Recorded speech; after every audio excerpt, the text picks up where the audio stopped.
Hai, nama saya Nadia Friska Brutarigan, NPM 21160000153, Prodi Ilmu Hukum.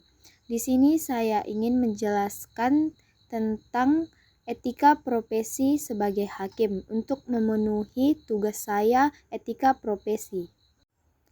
Hakim merupakan unsur utama dalam pengadilan, bahkan ia identik dengan pengadilan itu sendiri.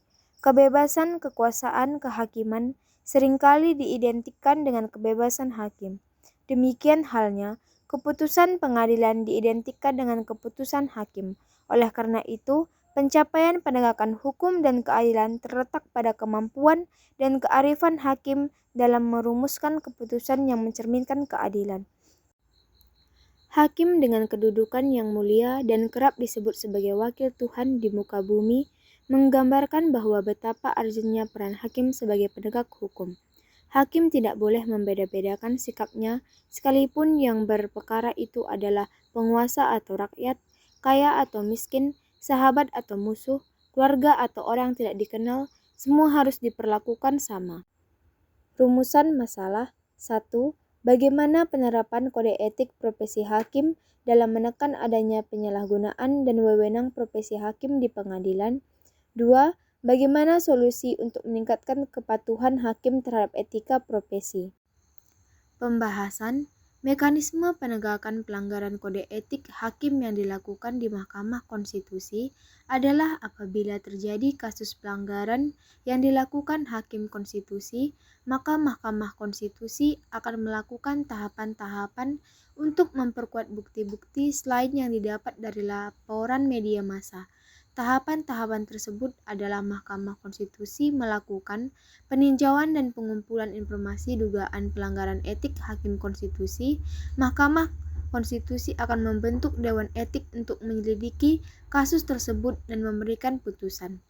Kode etik dan perilaku hakim yang dimaksud itu diatur dalam keputusan bersama Ketua Mahkamah Agung Republik Indonesia dan Ketua Komisi Yudisial Republik Indonesia Nomor 4 Tahun 2009 tentang Kode Etik dan Perilaku Hukum.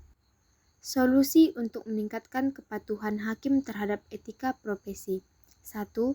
Penguatan pendidikan dan pelatihan etika profesi. Memberikan pelatihan berkala mengenai etika profesi kepada para hakim sejak tahap pendidikan awal hingga selama masa karir mereka. 2. Penegakan kode etik yang konsisten. Menyusun dan menerapkan kode etik yang jelas, rinci, dan relevan dengan tugas hakim, membentuk mekanisme penegakan yang transparan dan akuntabel dan mengenai pelanggaran kode etik, memberikan sanksi yang tegas dan adil bagi hakim yang melanggar etika profesi.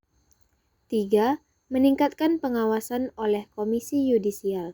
Memperkuat peran Komisi Yudisial dalam melakukan pengawasan terhadap perilaku hakim, memberikan wewenang yang lebih besar kepada Komisi Yudisial untuk memberikan rekomendasi sanksi terhadap pelanggaran kode etik. Kesimpulan, penerapan kode etik profesi hakim mengandung nilai-nilai moral yang menjadi landasan kepribadian hakim secara proporsional, yaitu: pertama, kebebasan artinya sebagai manusia mempunyai kebebasan baik moral maupun keberanian moral yang dibatasi norma-norma yang berlaku. Kedua, keadilan yaitu memperlakukan sama terhadap manusia dengan memberikan apa yang menjadi haknya. Ketiga, kejujuran yaitu dalam penegakan hukum harus dilandasi sifat kejujuran dalam hati nurani dan kebenaran akal dari mulai pemeriksaan perkara, pencarian hukum sampai pada pemutusan perkara secara patut dengan melihat situasi apa yang seharusnya diperbuat berdasarkan undang-undang yang mengandung keadilan dan kebenaran masyarakat. Keempat, penyediaan dukungan seperti konseling psikologis dapat membantu mereka menghadapi tantangan tanpa mengorbankan integritas, kesejahteraan yang memadai, baik dari segi finansial maupun lingkungan kerja, dapat mengurangi potensi penyimpangan dan menjadi fokus hakim pada pelaksanaan tugas sesuai dengan etika profesi. Sekian dari saya, terima kasih.